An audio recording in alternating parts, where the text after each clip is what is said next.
Hello.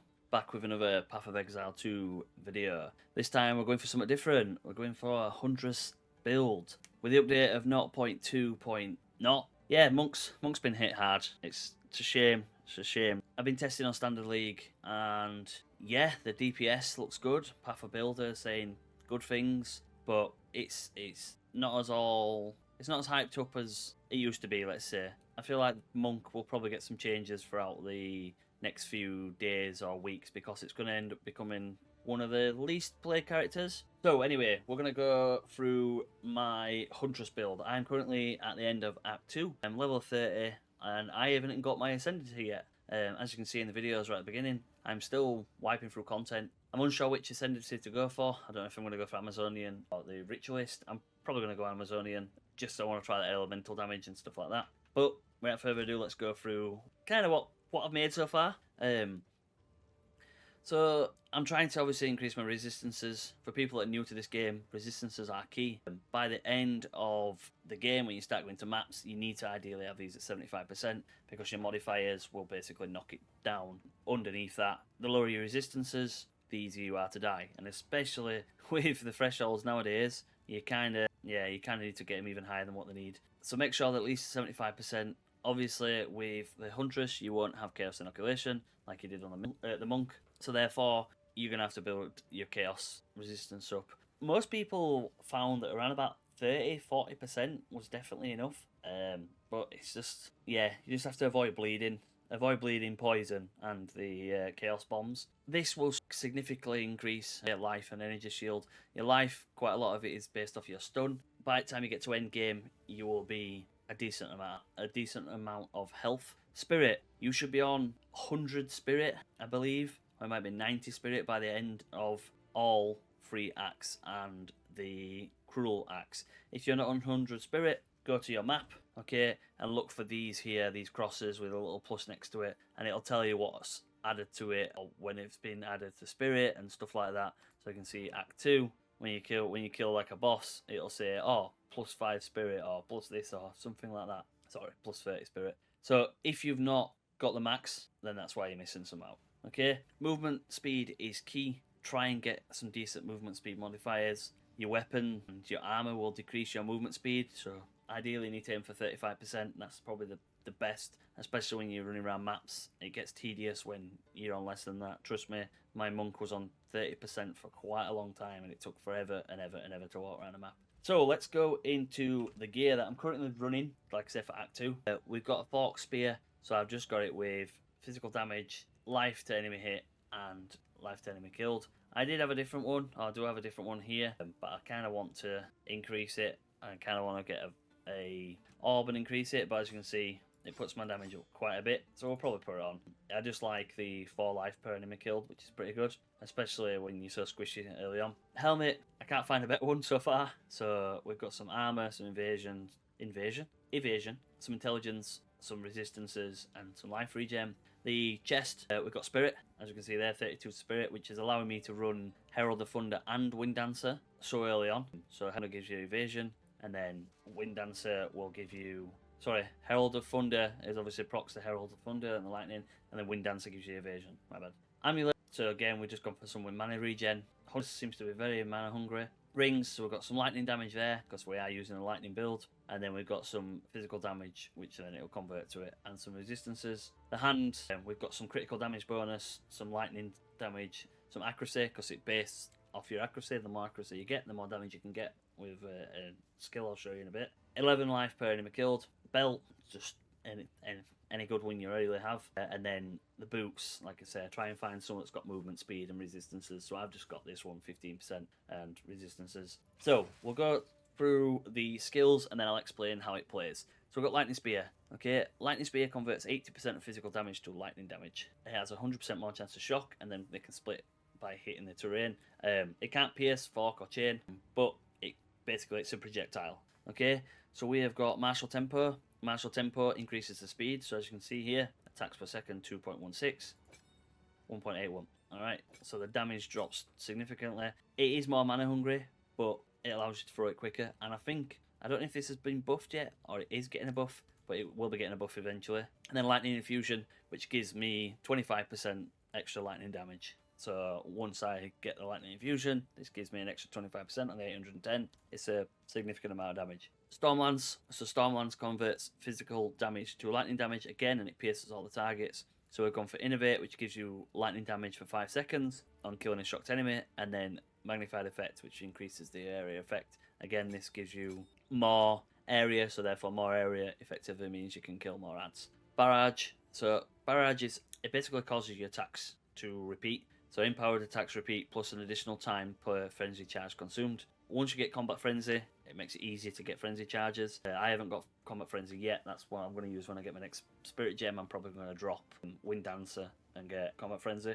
And we've got Premeditation, so it skills empowered by the support skill do 15% more damage. So what happens here is whenever I use this Barrage, as it says there, 530% repeated skill, whenever I use that, I get an extra 15% more damage, which then gets rid of the, as you can see here, the 50% less damage modifier. So therefore, effectively, I'm only losing 35% more damage the next time I do the repeat skill. Frostbolt. Frostbolt was on when I was doing a Wind Wave. I'll probably take that off actually. When I was doing a Wind Wave build, it's pretty cool. Herald of Thunder. So Herald of Thunder we're going to have with Concentrated Effect, which gives you 30% more area damage. And then we're actually going to, we'll put it on now. We'll probably go for, if they have it, they've got Ambush. Yeah, Ambush. We'll just go for Ambush. So we've got Concentrated Effect, which gives more area damage, and then Ambush, which gives you more critical hit chance against enemies that are on full life. Okay, so this is good. Herald of Thunder is really, really good. A lot of people have used it for ages. It is going to become annoying because, as you can see, it's a lightning build. Most people are using lightning builds. Sniper's Mark. So Sniper's Mark is limited to 1 per target, and basically what happens is it gives you a critical hit against them, and then it also gives you more damage, and it gives you a frenzy charge. Okay, then we use Profusion, which supports skills of 50% to grant an additional charge, which then we can use this Profusion to obviously proc Barrage and stuff like that, and Lightning Spear, because they all change once they've consumed a frenzy charge. And then we'll have Persistence, which allows them to have 40% more skill duration.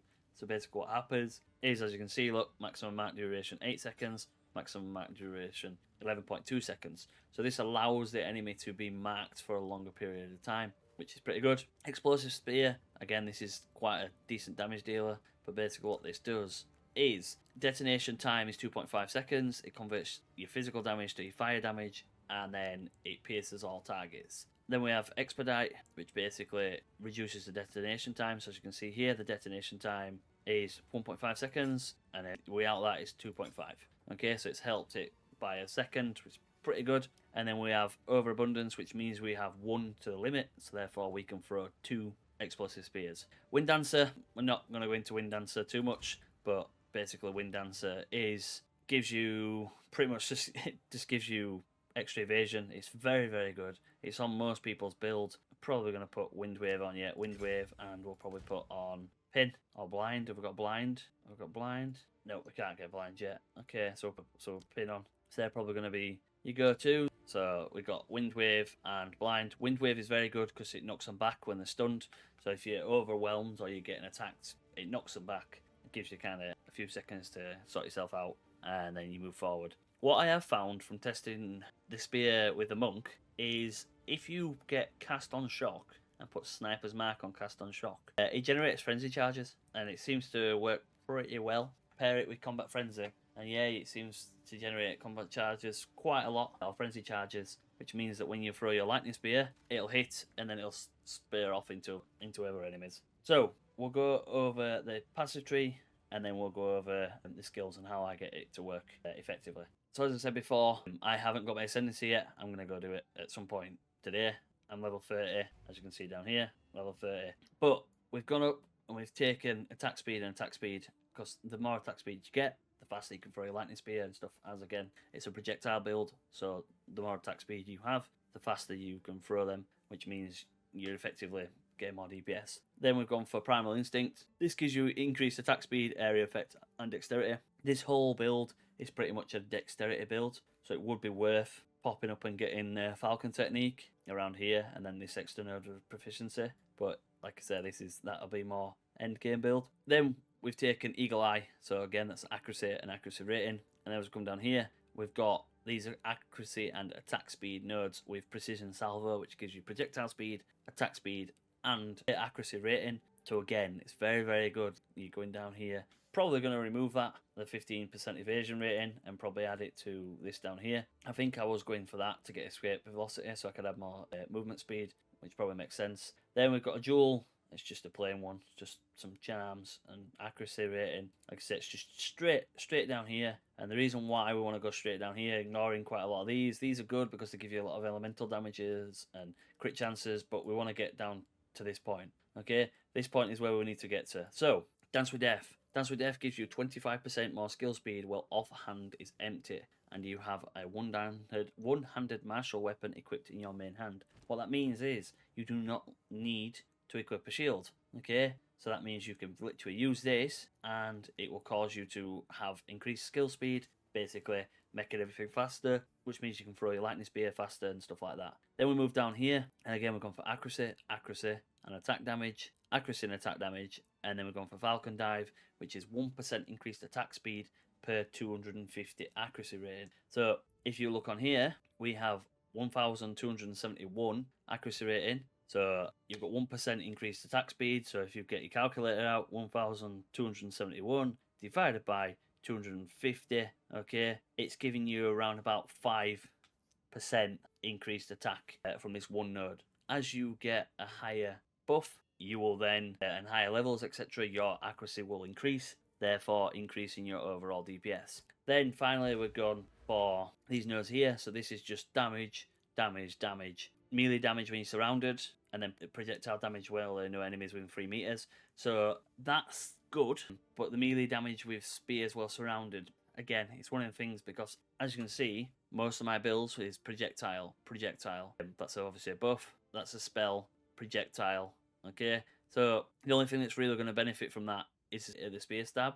So it's a good one, but it's mainly to get into these ones here. So as you can see, we go up to precision point, which is increased damage with spears, and then down around this side again to roll and strike, which is increased damage with spears and increased attack speed with spears. So it is very good. I've had a tough time with it right at the beginning. I was unsure what to do. I started using a twister build with frostbolt and flame wall to generate elemental damages, and it started flying around the map and everything, and then you put barrage on and it started flying everywhere, and it were good. But then I quickly found that once you get into like single targets, it were alright, but it was hard to spin around and activate that twister 3 times while you're being attacked multiple times by a boss, and whereas this is just very straightforward and simple. So how this build works: effectively, you just need to run around, throw your lightning spear as much as you can. Then when you come to a group of enemies, 1, 2, 3 of your Stormlance, explosive spear, and then it causes that. Okay, if you do it correctly, you can walk around 1, 2, 3, and then bang, bang. There we go. Cast your sniper's mark, which will basically apply the buff, and then you can put this on. You can either use this for lightning spear, which throws 2, as you can see. Once it does again, you can throw that down, and again that's throwing all 3 of them straight away, and then throw them down. So it's pretty straightforward. Cast your barrage, and same again with the fire. So whenever you use barrage, it obviously causes them to repeat. So therefore, whatever you throw, if you've got lightning spear with 2, it'll repeat. I was running Stormlance with upheaval, so it was throwing all 3 in one go. Obviously, it drops the damage down quite significantly, but I found it was actually pretty. Scatter shock. Sorry, but if you look at what happens, so it throws all 3 of them. But then if I press this, okay, it throws the 3 straight away. So it was kind of pointless, if that makes sense. So I'm throwing the 3, and then obviously I'm throwing the other ones, which means that I'm kind of just wasting. I'm just wasting it. So it's good, but then it kind of reduces the need for barrage. And again, the damage was massive. Look at the difference. So yeah, that's about it. I do apologise for people after monk build.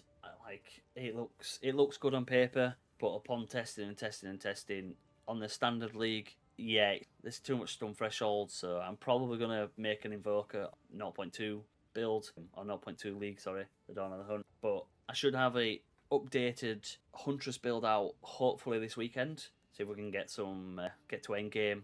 I do have an idea how it could work after playing with the monk of what I want to run, which could cause severe damage, or it could all go wrong. But I will play around with a monk. I'll try and get a monk build out as quick as possible because I know a lot of people are here for my monk builds. This is where I've gained the subscribers and everything like that. And like I said, thank you for everything. Thank you for your support. I'm on the roll. We're nearly at 1,000 subscribers. Never thought I'd get to 1,000 subscribers, especially seeing as though I started uploading videos properly of Path of Exile 2 in December time. But we aren't waffling on too much. I hope you're enjoying the new content. I understand people's struggles. I'll put the hours in, I'll put the work in, I'll get on Path of Builder, don't you worry. I love it. I don't know why. It's just some weird addiction. But yeah, anyway, stay safe and peace.